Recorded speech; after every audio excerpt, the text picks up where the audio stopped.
Hello everyone! Welcome to my very first gaming PC build! I had a lot of fun piecing this together, and while it took me a while to get done, there's nothing more rewarding than watching this come to life. Whether you're just looking to check out other gaming PC builds out there or are looking to get some ideas for your first build, I hope you find something here for you. I have the specs for my build up on the screen, but let's take a better look at them in more detail. The case is a Cooler Master Elite 431 Plus. It's a mid-tower case, so it can hold your full-size ATX motherboards without taking up half your room the way some full-tower cases do. I went with this because I want something on the slightly smaller side without having to go down the micro ATX route, and I chose the Cooler Master brand as that is what my boyfriend recommended to me. Coming in at about $50, the Elite 431 Plus was just the perfect blend of style and affordability. Next up is the RAM. I went with 16 gigs of Corsair Vengeance DDR3 RAM clocked in at 1600 MHz. I got the version with the blue heat spreader in an attempt to match my motherboard and overall color scheme. I was a little unsure if the RAM's heat spreader was going to fit with my heatsink, but we made it work. This cost about $80, but it was so worth it for that multitasking power. On to the motherboard. For the motherboard, I went with the MSI Z97 PC Mate. This cost us about $100. My boyfriend has had good experience with MSI in the past, so I wanted to stick with what I knew would work. This isn't one of their gaming series motherboards, so it doesn't have as many bells and whistles as those, but it still has the military class 4 components. I was a little worried about this when it arrived in the mail as the box was damaged. There was no visible damage to the motherboard itself, but by the time we had the rest of the parts for the PC, the motherboard was no longer able to be returned if it didn't work, so we had our fingers crossed. Here we have the power sending unit. This cost us about $80. Again, my boyfriend has had good experiences with Corsair's PCUs in the past, so that is what I decided to go with. Based upon what I'm going to be running, I decided 600 watts would be a decent fit. I would recommend someone not skimp out on the power supply and definitely try to overcompensate if possible. I say this because they can be known to weaken over time, and you might start experiencing issues sooner than later if your power supply just barely meets your wattage needs. The heatsink is a Cooler Master Hyper 212 Evo. There's not much to say about this one. Anyone who's ever built a computer before has heard of this heatsink. It's been well known for giving top-of-the-line cooling at budget price, and by costing us only $30, it does just that. Now we have the heart of the operation and arguably the most expensive component of all, the CPU. I went with the Intel i5 4690K processor. This is an 1150 socket processor utilizing the Haswell microarchitecture. I was going to go with an i7, but we already have one computer rocking that. That, coupled with being on a budget, made it an easy choice for me to shave a $100 off the price of the i7 and go with the unlocked i5. The hard drive is just a Western Digital Blue 1TB drive running at 7200 RPMs. Not much storage in this day and age, but being on a budget, concessions had to be made somewhere. This cost us about $50. At a later date, I'd like to upgrade to a solid-state drive at least for my operating system and a larger hard drive for my files. For my case fans, I went with the Corsair SP LED Series 120mm fans with purple LED. This was the closest I could get to pink fans, and that was pretty much the main deciding factor for choosing these. They cost about $12 each. Now, last but not least, the video card. I have a MSI GTX 760 with 2 gigs of video RAM and twin Frozr fans. I know it's a couple generations old at this point, and for good reason, as this was a hand-me-down GPU from my boyfriend. That means it cost me a whopping $0. I don't really remember how much it cost brand new, but you can get a comparable GPU on the market today for $100 easily. Now let's get building! First thing I did was prep the case by figuring out how I wanted to orient my fans. I wouldn't necessarily recommend this for the first step for every build, as a lot of it is dependent on what type of case you have. I figured this out the hard way later on by having to remove a couple of the case fans just to fit the motherboard in there.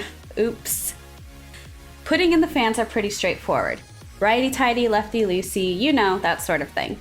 One thing worth noting is that the fans aren't threaded for the screws, but don't worry, they're not that hard to thread. If you're having a hard time getting them threaded, try using a larger screwdriver so you can get a little bit more oomph. Now I have all the fans in, I try to snap the I/O shield in the back. I had a little bit of trouble, but with the help of my boyfriend, we managed to pull it off. The same goes for the motherboard standoffs. I just couldn't get one of them to thread in, but together we made it work. Now here I am with the motherboard, all out and ready for the processor. This was the scariest part of the entire build for me going into it. The processor just seemed so delicate and fragile, not to mention I was concerned about the amount of thermal paste to apply.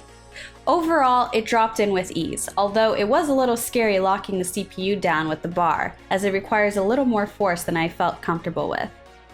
Next, I decided to try to figure out how to attach the back plate of the heatsink to the underside of the motherboard. I just wanted to make sure I had everything figured out and in order before I crossed the point of no return and started applying thermal paste. The heatsink was a little tricky to figure out, to be honest, but that's mostly because it's adjustable to work with different Intel motherboards and even some AMD ones as well. Once you get it set right to your socket type, it's straightforward enough. I went with the P method for thermal paste. I've seen a lot of people doing it different ways, and this one just seemed like the right balance of paste for me. I had a little trouble getting the heatsink screwed down into the motherboard at first, but my boyfriend helped me get the screws started. Next up, I slot the RAM into the correct DIMM slots. I accidentally put them in the wrong ones at first and was like, uh-oh, it's not gonna fit with that heatsink, but then I realized I done goofed. After we get all that sorted out, I moved on to the optical and hard drives. This is simple enough, although it does vary by case how they're mounted and whether or not your case has hot swap bays. Next, I slot in the power sending unit, which was super simple but super heavy. It pretty much speaks for itself. This is where we ran into some problems. I didn't take into account just how cramped my mid tower was, so I couldn't get the motherboard in it with all the case fans mounted. I had to take some of them out and then mount the motherboard first. Not a big deal and only a small setback in the grand scheme of things. Once we got the motherboard in there and the case fans remounted, all that was left was some simple cable management. Overall, routing all the wires wasn't that tedious. The only downside I experienced was that due to the budget nature of my case, I wasn't left with too many routing options, so more wires were visible than I would have liked.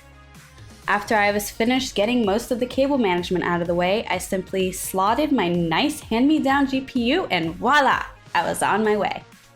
It's finished! As you can see, everything is all connected now and it is working. So I am using an Asus VS239 23-inch monitor, IPS HDMI, keyboard, mouse, pretty basic, just Logitech, but it is working now, as you can see, with the beautiful purple colors.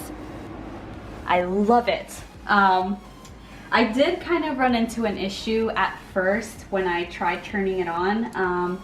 It didn't post, so I freaked out a little bit because I was like, oh no, what did I do? Did I do something wrong? Was it broken?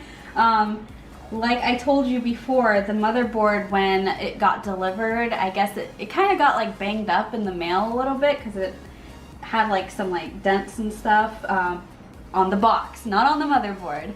But I was afraid maybe something would have been wrong with the motherboard, and then when it didn't post, I was like, holy crap. But turned out it was just a simple fix. Turned out that the RAM was actually not entirely in the socket. So pushed that in, tried it again, and then it worked. So yeah, I'm really excited. I can't believe that I built my first PC and it was successful. Like seriously guys, it took me 7 hours straight to build this.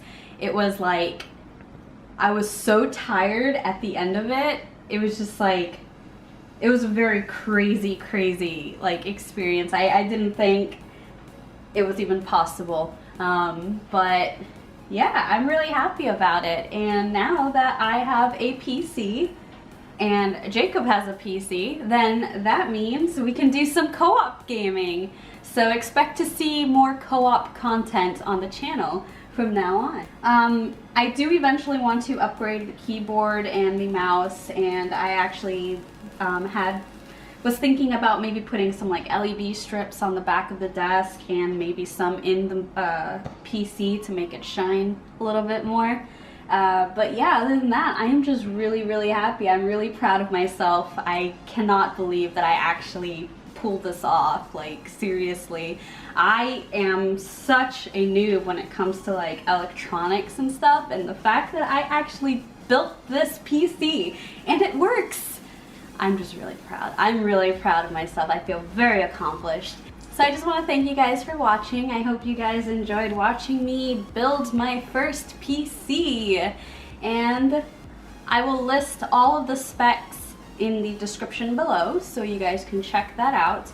And also the links to the monitor, the keyboard, and the mouse if I can find it, because that's actually an old mouse. So I'll catch you guys the next time. Hopefully you stick around to see our co-op gaming. Get ready for some Dark Souls 3 DLC finally.